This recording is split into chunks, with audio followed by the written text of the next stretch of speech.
watching South Asia Newsline, and here are the top stories we are tracking for you on Friday, the 27th of February.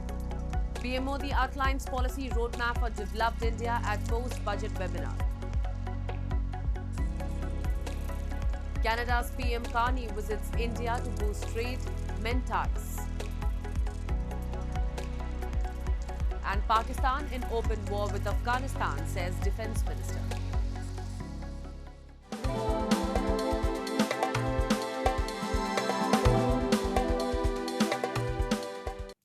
And now for all the details. India's Prime Minister Narendra Modi addressed a post-budget webinar on technology, reforms and finance for Viksit Bharat, describing the union budget as a long-term roadmap to achieve a developed India by 2047.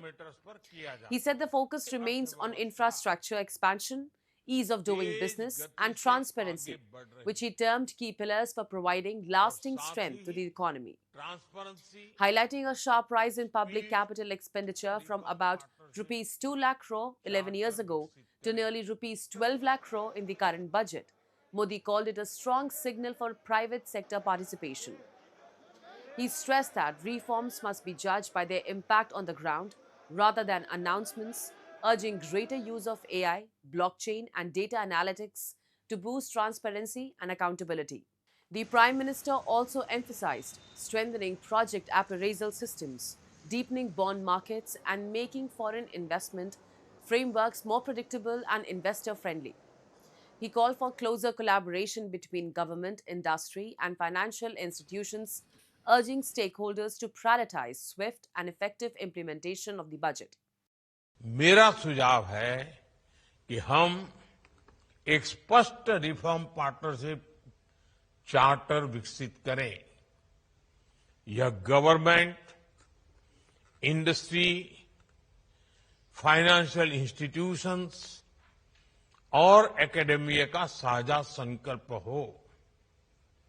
ये charter विकसित भारत की यात्रा का बहुत अहम दस्तावेज बनेगा। And Canada's Prime Minister Mark Carney arrived in Mumbai on Friday on his first official visit to India, aiming to reset ties and deepen trade cooperation with the world's most populous country. Carney will meet business leaders in Mumbai before heading to New Delhi for talks with Prime Minister Narendra Modi, including discussions on a comprehensive trade agreement expected to be finalized by November. Canadian officials say discussions will also cover energy, uranium supply, artificial intelligence, and critical minerals. Carney has been seeking to diversify Canada's global partnerships, reducing reliance on the US amid trade tensions and promoting closer ties with the so-called middle powers, such as India, Australia, and Japan. Relations between Ottawa and New Delhi deteriorated after former Prime Minister Justin Trudeau alleged Indian links to the killing of a Canadian Khalistani separatist, claims India has denied. However, some Sikh groups in Canada have criticized Carney's outreach, urging stronger safeguards against foreign interference.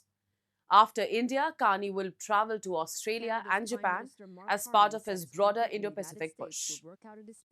Pakistan's Defence Minister Khwaja Mohammad Asif said on Friday that the country was in an open war with neighbouring Afghanistan, declaring that Islamabad's patience had run out as tensions escalated overnight, with both sides reporting heavy losses. Pakistan struck targets inside Afghanistan's major cities overnight, Pakistani and Talibani officials said on Friday, as cross-border fighting intensified following months of tensions and skirmishes between the two countries. Security forces in Pakistan said the strikes involved air and ground strikes against Taliban posts, headquarters and ammunition depots in multiple sectors along the border. Both sides reported heavy losses, issuing sharply different figures that could not independently verify. These strikes threaten a protracted conflict along the 2,600-kilometer frontier after long-running dispute over Islamabad's accusation that Kabul harbors militants carrying out attacks inside Pakistan. The Taliban have denied the charge and said Pakistan's security is an internal problem. Moving on, as Nepal heads into a crucial national election, the campaign trail looks very different this time. Once bustling printing shops are deserted as the country's political messaging has gone digital. Take a look. An eerie emptiness hung over printing professional Anita Chaudhary's shop in Kathmandu this election season, a stark contrast to the usual bustle of past polls. Nepal is set to hold a national election on March 5th, its first since deadly youth-led anti-graft protests toppled the government of then-Prime Minister KP Sharma Ali in September. In earlier elections, small printing presses worked round the clock producing posters, pamphlets and banners for candidates. But this year, orders have slowed to a trickle. Candidates are increasingly turning to social media platforms to build support, shifting campaign strategies away from traditional print to attract Nepal's tech-savvy Gen Z voters. The transition has left many businesses in Kathmandu's printing hub of Bagbajar struggling to stay afloat. अर्को साल त बढी भयो यसपालि घटी छ यसको झन्डाको त्यति छैन Nearly 19 million of Nepal's 30 million people are eligible to vote in the election for the 275-member Federal Assembly. For many veteran printers, the rapid shift to digital posters, targeted ads and live-streamed rallies marks the end of an era. 40 वर्षको दौरानमै अब यो चुनावको कुरा गर्ने हो नि त पहिला त हामीले हातले लेख्थ्यौं ठुलठुलो ब्यानरहरू चाहिँ हातले नै लेख्थ्यौं त पछिको चरणमा आएर चाहिँ यो ब्यानर लेख्ने बाइन्ड भइसकेपछि अक्षर लेखन चाहिँ बाइन्ड भइसकेपछि यो झण्डाको क्रम चाहिँ स्क्रिन प्रिन्टबाट गर्दै आइरहेको छौं.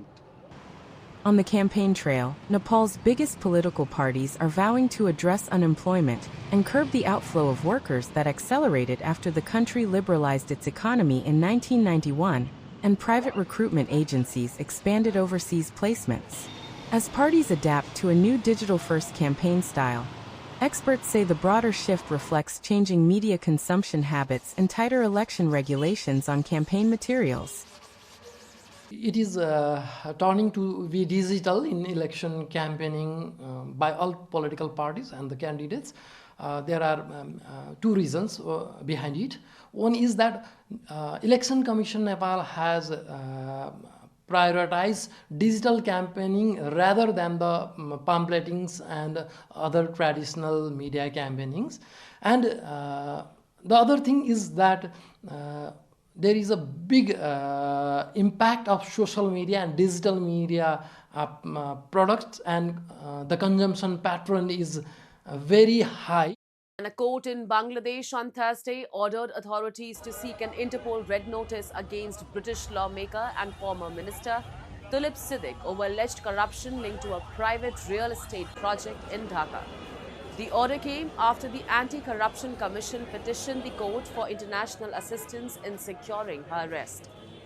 The ACC alleges Siddiq used her close family ties to former Prime Minister Sheikh Hasina, her aunt, to influence the allocation of government land to a private company.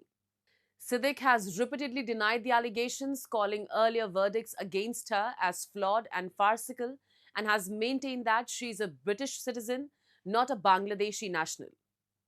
Bangladesh courts have sentenced her to a total of 6 years in prison in 3 separate corruption cases tied to Hasina's time in office. Siddiq resigned in January last year from her role as Economic Secretary to the Treasury under Prime Minister Keir Starmer amid mounting political pressure. Moving on, devotees in India's northern state of Uttar Pradesh mark the beginning of Holi, the festival of colours, on Friday ahead of the main occasion next week. Ascetics smeared in colours led a procession in the temple town of Ayodhya following age-old traditions passed on by Hindu saints and scholars. A devotee said they have gathered to observe Rang Bhari Ekadashi, an event that marks the beginning of Holi. The actual event of Holi will be observed on March 4th this year. Holi के एक हफ्ता पहले रंग भरी एकादशी होता है. इससे जो है बहुत उत्साह, ये पुराने संत महंतों ने ये जो है लागू किया हुआ है कि ये अयोध्या में जब ही होली आता है, होली के पहले एक हफ्ता पहले रंग भरी एकादशी मनाया जाता है. Though Holi is a single-day festival elsewhere in India, it is almost a 10-day affair in Mathura. Celebrated at the onset of spring, the festival of colours Holi is associated with the eternal love of Hindu god Lord Krishna and his consort Radha.